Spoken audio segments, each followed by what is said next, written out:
Hey guys, it's yours truly coming back at you all with another one. And yes, last time I got hit with a big fat copyright infringement.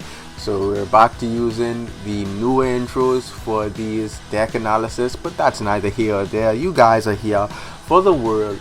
FTK, OTK, DTK, whatever TK you want to call it, that is what this is. And let's cover its strengths and weaknesses.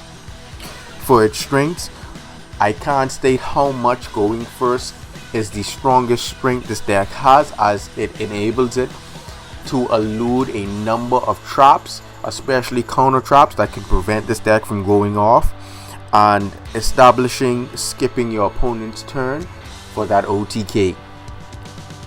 It's really good against most hand traps. Ash is dead against this deck. All Ash does is go to the grave, the danger just turns back in your hand and you just do it all over again. Vela can't respond, Ogre can't respond, as when they are special summoning themselves to draw that one card, their effect are already resolving. Therefore, Vela and Ghost Ogre cannot activate in response.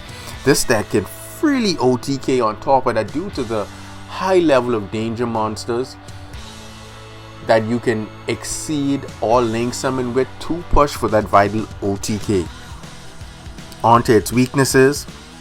Well, I wouldn't really call them weaknesses, but they're just troublesome for the deck. Droll and Logbird can reduce this deck's consistency dramatically, and even though it reduces its consistency and its ability to actually add more cards to the hand, it does not stop the deck from special summoning. So if you can trigger off the effects of Chupacabra, Jackalope, and Sunoku, you can get those monster bodies on board so that you could potentially exceed or link summon and still OTK your opponent. Or if you're going first, you can set up that Baguska play and potentially a Borrow Sword so that you can actually switch an opponent's monster from attack to defense, preventing an attack. Also to note that link monsters cannot be switched into defense mode, so comboing them with Baguska is excellent. Their effects won't be turned off. Also, Nibiru can also be troublesome for this deck, depending on if you have any more extenders in hand when they Nibiru you. So it's kind of a tricky thing with your opponent Nibiruing your field. If you still have extenders, you can still push for game or set up your combo. The thing about Nibiru is you can get around it in this deck. You can actually swap out the Baguska or the Security Dragon for a Photon Lord. You just make the Photon Lord by your 5th summon. So if they try to Nibiru, you can actually negate it with Photon Lord, and then you just leave your Photon Lord. If they don't Nibiru at that time, you can leave your Photon Lord face up on the field until you make the Appaloosa, so that you can get around multiple monster effects from the hand at that point. Also, decks or card effects that restrict special summoning, they hurt this deck a lot, but it does not stop the effect of the danger monsters, meaning that you can use the effect of Danger Bigfoot to pop that face up effect that's actually preventing you from special summoning.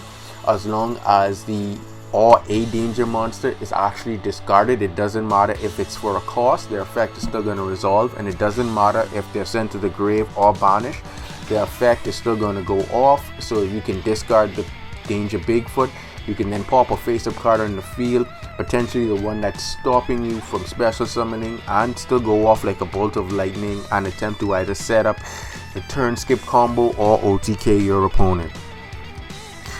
Also, Impermanence is the most troublesome card for this deck, but your opponent is going to need a trifecta of Impermanence to actually get around getting their turn skipped, and I will explain why.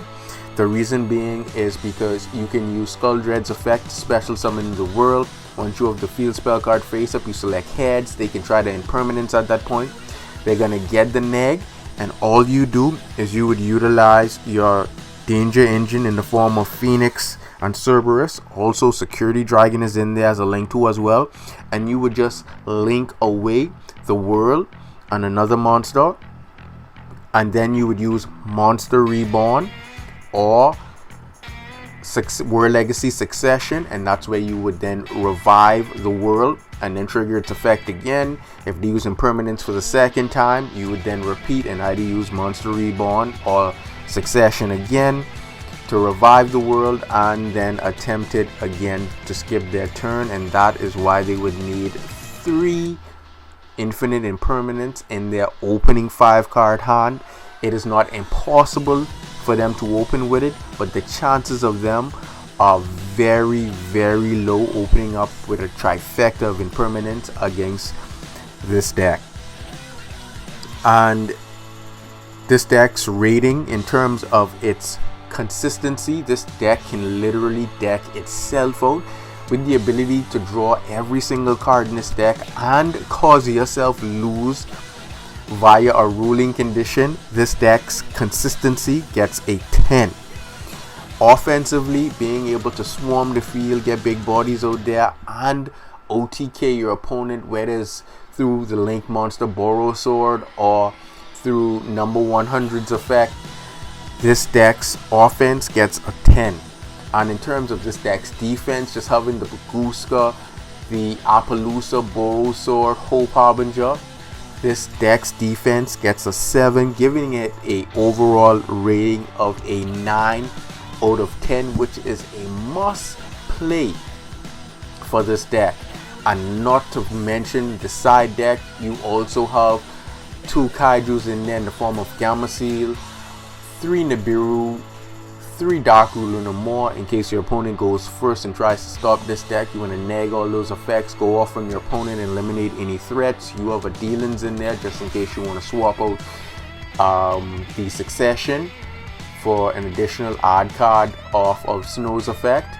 Then you have a trifecta of Lightning Vortex to clear the field of all face-up monsters, and keeping in mind that it doesn't matter if a danger monster is discarded for a cost, they're still going to get their effect. So you can Lightning Vortex, clear the field of your opponent's monsters, and still get that danger monster effect. Also Twin Twisters, so you can O2 in the back row, or potentially 3 depending on what you discard. If you go Thunderbird or if you go Bigfoot, you can catch 2, and if one of the spell or trap cards is face up, Bigfoot would take care of it. If it's face down, Thunderbird would take care of it, and you can get some massive field clearance off of adding them, out of siding them into the main deck if need be.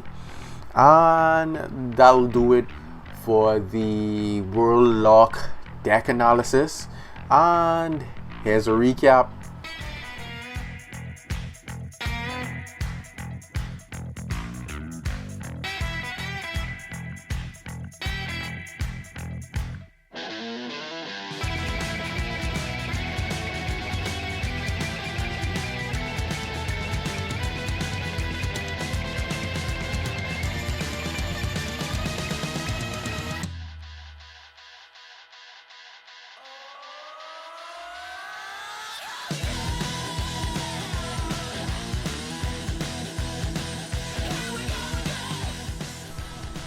Yeah, so until next time, later.